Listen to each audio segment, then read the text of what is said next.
नमस्कार, मैं रवीश कुमार। कोर्ट को कौन धमका रहा है? किसके समर्थक सोशल मीडिया पर जजों के बारे में अभद्र टिप्पणियां कर रहे हैं? कानून मंत्री रीट्वीट कर देते हैं कि सुप्रीम कोर्ट ने संविधान को हाईजैक कर लिया है। हरियाणा के मुख्यमंत्री मनोहर लाल खट्टर बयान दे देते हैं कि एक जज का माथा ठीक कर देंगे। क्या मुख्यमंत्री जज को नहीं धमका रहे थे? राहुल गांधी के साथ उनकी पार्टी के नेताओं का हुजूम सूरत कोर्ट क्या पहुंचा? बीजेपी यह मुद्दा बनाने लग गई कि राहुल गांधी कोर्ट को डरा धमका रहे हैं।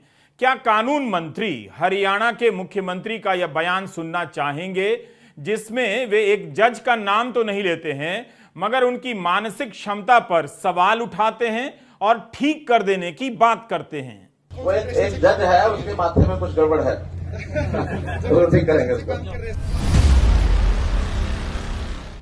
राहुल गांधी विपक्ष के नेता हैं, मगर यहां तो मुख्यमंत्री कहते हुए सुने जा सकते हैं कि एक जज हैं, उसके माथे में गड़बड़ है तो ठीक करेंगे उसको।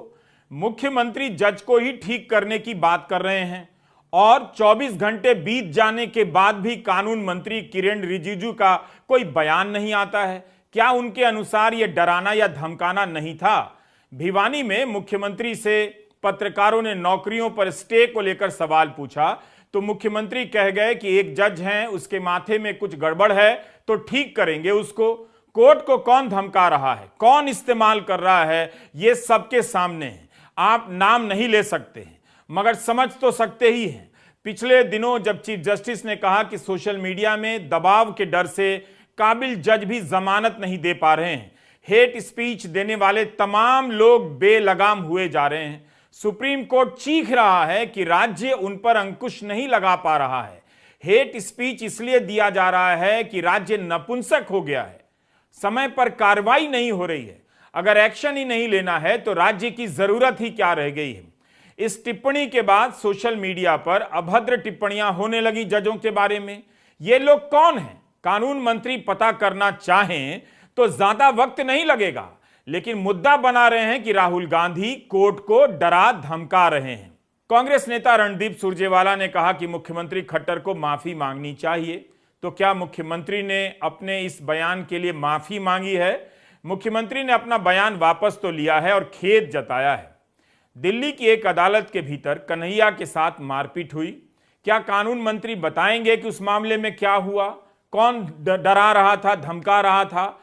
मुद्दे को हल्का बनाया जा रहा है ताकि जमीनी मुद्दों की बात ना हो। सूरत कोर्ट में आज राहुल गांधी ने अपील दायर कर दी। उन्हें स्थायी जमानत मिल गई है और 2 साल की सजा पर रोक भी लग गई है। तो क्या उनकी सदस्यता अब बहाल होगी?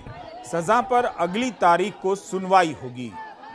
उसके पहले कांग्रेस के कई बड़े नेता सूरत पहुंचे। इसे लेकर बीजेपी के नेताओं ने कहना शुरू कर दिया कि इतने लोगों को लेकर राहुल गांधी कोर्ट को डराने और धमकाने गए हैं।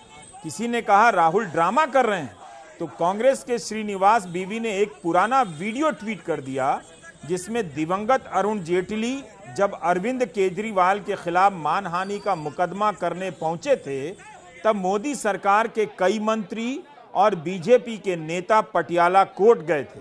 यह 2015 की बात है, लेकिन आज कांग्रेस के नेताओं का हुजूम सूरत कोर्ट पहुंचा तो बीजेपी ने मुद्दा बनाना शुरू कर दिया कि कोर्ट को डराने धमकाने गए हैं और ड्रामा करने गए हैं।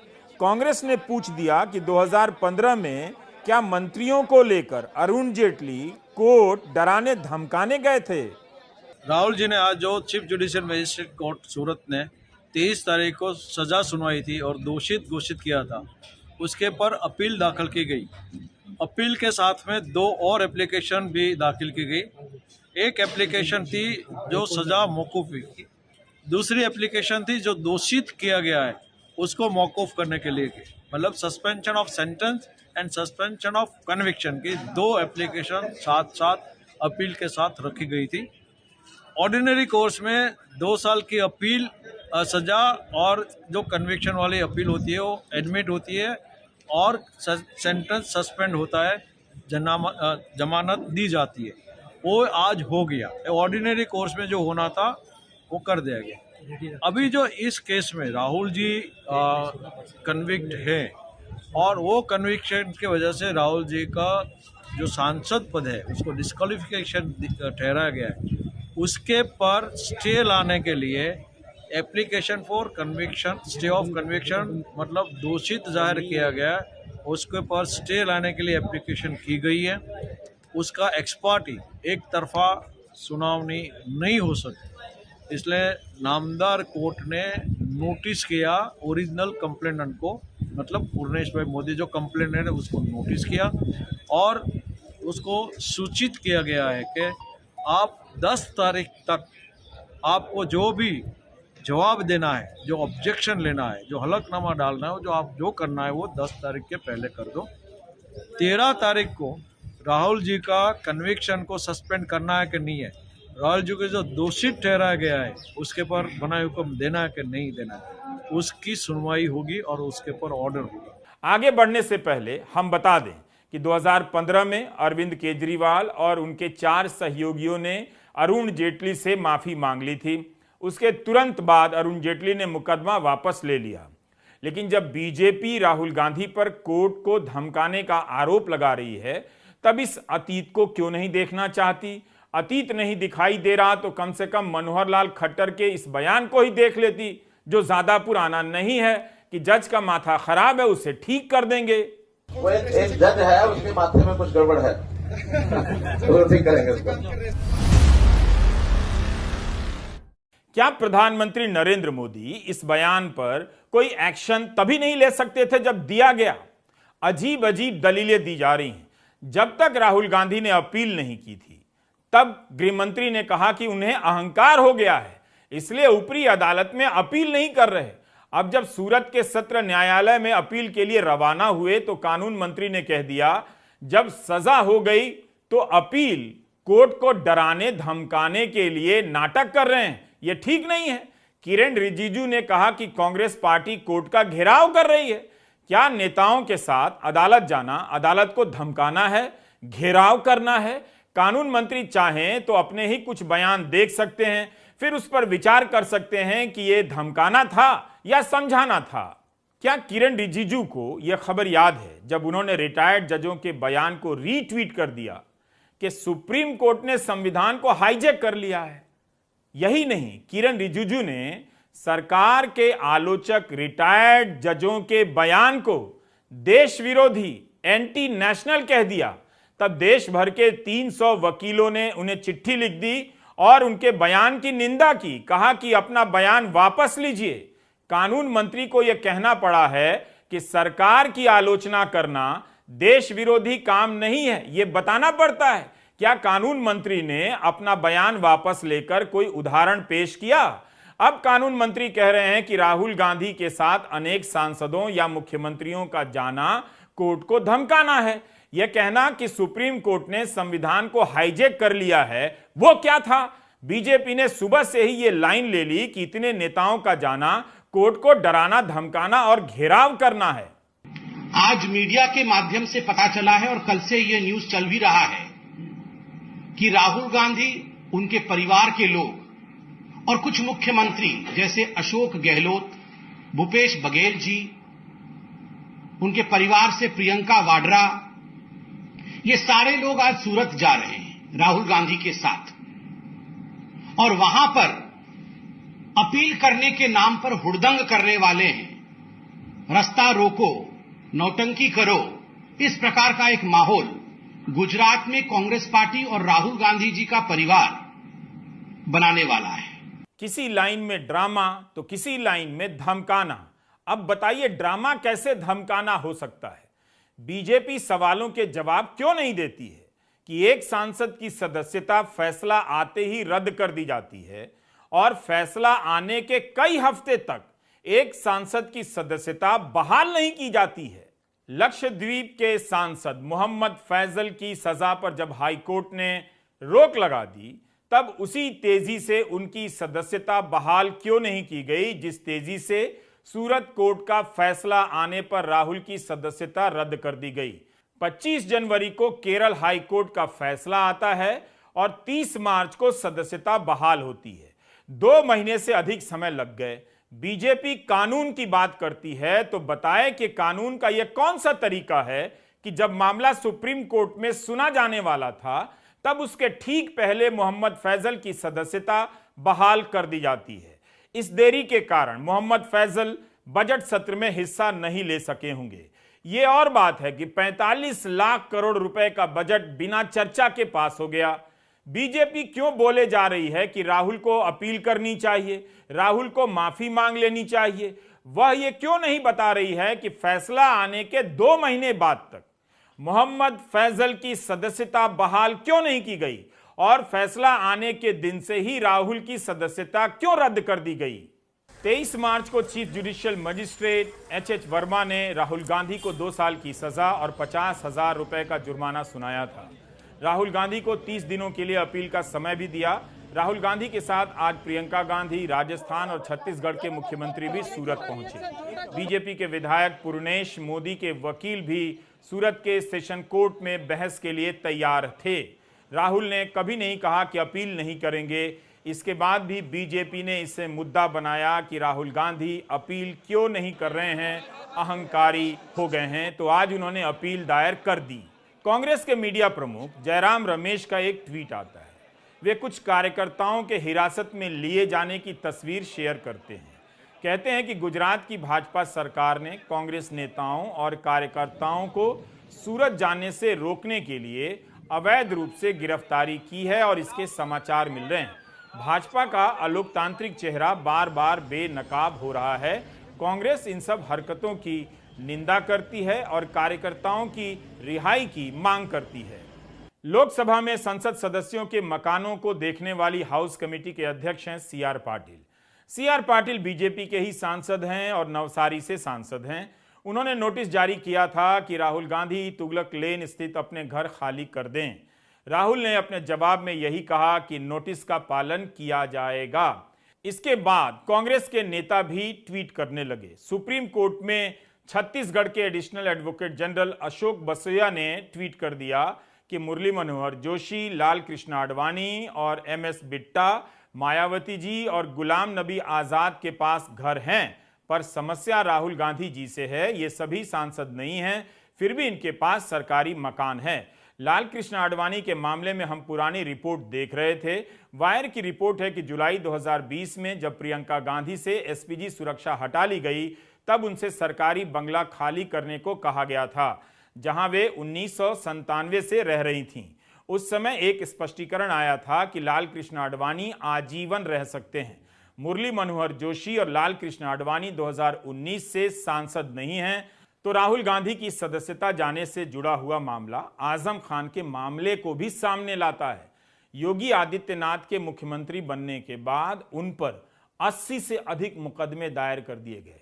कई साल पुराने केस को निकालकर कोर्ट के सामने लाया गया और मानहानि का केस बनाया गया। उसमें भी 2 साल की सजा हो गई है। इस केस में उन्हें जमानत मिली है। 2019 के एक भाषण को निकालकर हेट स्पीच के मामले में 3 साल की सजा दी गई, जिससे वे चुनाव लड़ने के लिए अयोग्य हो गए। 2014 में जब आजम खान मंत्री थे तब अपने सरकारी लेटर पैड पर RSS, बीजेपी और मौलाना सैयद कल्बे जव्वाद नकवी के बारे में पत्र लिख गए, जो राष्ट्रीय अखबारों में छप गया और न्यूज चैनलों ने चला दिया। 2019 में इस पर अल्लामा जमीर नकवी नाम के व्यक्ति ने केस कर दिया। आरोप लगा कि आजम खान ने राष्ट्रीय स्वयंसेवक संघ और बीजेपी की मानहानि की है। यह केस पत्र लिखने के 5 साल बाद दायर हुआ और 2 महीने तक जुडिशियल मजिस्ट्रेट के यहां लंबित रहा। फिर इसे सांसदों और विधायकों के लिए बनी विशेष अदालत में भेज दिया गया। मार्च 2022 में मानहानि के केस में आजम खान को जमानत मिल गई। बीजेपी ने कांग्रेस फाइल्स के नाम से एक वीडियो रिपोर्ट जारी किया है। इसमें कांग्रेस के 70 साल के भ्रष्टाचारों का हिसाब बताया गया है। मगर कांग्रेस तो 70 साल सत्ता में रही नहीं। 15 साल से ज्यादा तो अकेले बीजेपी के हो चुके होंगे। बाकी दूसरे दलों की सरकारें भी हैं। अब अगर अपना वाला भी हिसाब जोड़ लिया हो तो अलग बात है। क्या यह वीडियो अदानी मामले पर राहुल गांधी के वीडियो का जवाब है?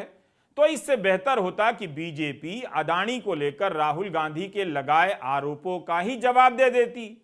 अदानी की हाइफा पोर्ट कंपनी में भारत में तैनात रह चुके इजरायल के पूर्व राजदूत को कार्यकारी निदेशक बनाया गया है। इस खबर को आप कैसे समझेंगे, समझते रहिए। बहुत सी ऐसी चीजें हो रही हैं जिन्हें समझने समझाने का वक्त नहीं, लेकिन इस तरह के बयानों को ऐसे तान दिया जाता है जैसे यही सवाल सबसे जरूरी है। उसमें भी जो मूल सवाल है उसका कभी जवाब नहीं आता है। बीजेपी ने जो कांग्रेस फाइल्स बनाई है उसमें दावा किया है कि कांग्रेस शासनकाल में कोयला खदानों को लेकर घोटाले हुए, लेकिन बीजेपी ने अल जजीरा में छपी इस रिपोर्ट पर कुछ भी नहीं कहा। कम से कम कुछ तो कह देती। हमने 1 मार्च के इस वीडियो में अल जजीरा की इस खबर के बारे में बताया था। तब हमने प्रतीकात्मक रूप से इस वीडियो का इस्तेमाल करते हुए कहा था कि रिपोर्टर्स कलेक्टिव के पत्रकार श्री गिरिजेश जलिहल और कुमार संभव की रिपोर्ट बड़े सवाल खड़े कर रही है। इस रिपोर्ट में बताया गया है कि 2014 में सुप्रीम कोर्ट ने 204 कोयला खदानों को निरस्त कर दिया। ये सभी 1993 से लेकर 2010 के बीच आवंटित किए गए थे। हो यह रहा था कि राज्य सरकार की कंपनियों को खदान मिलता था और वो कंपनियां प्राइवेट कंपनियों को गुप्त ठेके के आधार पर सौंप दिया करती थी। मुनाफा प्राइवेट कंपनियों की जेब में जा रहा था। इस कड़ी में 2008 में एक कॉन्ट्रैक्ट अदानी समूह को दे दिया गया, मगर अदानी समूह का काम चलता रहे इसके लिए मोदी सरकार नियमों में एक अपवाद के सहारे छूट देती है। रिपोर्टर्स कलेक्टिव ने लिखा है कि उस खदान से अदानी समूह आज तक 80 मिलियन टन कोयला निकाल चुका है। रिपोर्टर्स ने कई दस्तावेज भी खंगाले, उन्हें इस सवाल का जवाब नहीं मिला कि सरकार ने अकेले अदानी समूह के लिए यह छूट क्यों दी। बीजेपी को कांग्रेस फाइल्स में इस बात का जवाब दे देना चाहिए था। नरेंद्र मोदी की सरकार सत्ता में 10 साल पूरे करने जा रही है। कम से कम 2G मामले में जो भ्रष्टाचार हुआ उसी का पैसा वापस आ जाता और सजा मिल जाती। जिन्होंने 0-0 लगाकर रिपोर्ट दी, उस विनोद राय से बीजेपी पूछ लेती कि बाकी के 0 कहां चले गए। 66 करोड़ से अधिक भारतीयों का डेटा चोरी हो गया है। उनके बैंक डिटेल से लेकर उपभोग के आंकड़े उड़ा लिए गए हैं। जनता को अब वापस मुद्दों पर लाना संभव नहीं है। बाइजू और वेदांतु के 18 लाख छात्रों का डेटा उड़ा लिया गया है। ऐप से टैक्सी का इस्तेमाल करने वाले करीब 2.25 लाख से अधिक लोगों के रिकॉर्ड उड़ा लिए गए हैं। 6 महानगरों के 4.5 लाख कर्मचारियों का डेटा चोरी हुआ है। यही नहीं, तेलंगाना की साइबराबाद पुलिस ने पाया है कि जीएसटी और पैन नंबर का भी डेटा चोरी हुआ है। यूट्यूब, पेटीएम, फोन पे, बिग बास्केट, बुक माई शो का डेटा चोरी हुआ है। बैंक, बीमा, सबका डेटा उड़ाया गया है। आपकी कौन सी जानकारी अब किसके पास चली गई है मालूम नहीं, मगर देश ने तय कर लिया है, देखना ही नहीं है। देश का एक हिस्सा दंगों की आग में झुलसा दिया गया है। बहस और बयानों से जिनके घर जले हैं उन्हीं को दंगाई साबित किया जा रहा है। एक देश और है जो इन सब से दूर शाम को आईपीएल देख रहा है। जियो कंपनी ने प्रेस रिलीज जारी की है कि जियो सिनेमा पर टाटा आईपीएल को 147 करोड़ वीडियो व्यूज मिले हैं। औसतन हर मैच को हर दर्शक ने 57 मिनट देखा है। इससे पता चलता है कि समाज ने अपनी प्राथमिकताएं तय कर ली हैं, बदल ली हैं। नमस्कार, मैं रवीश कुमार।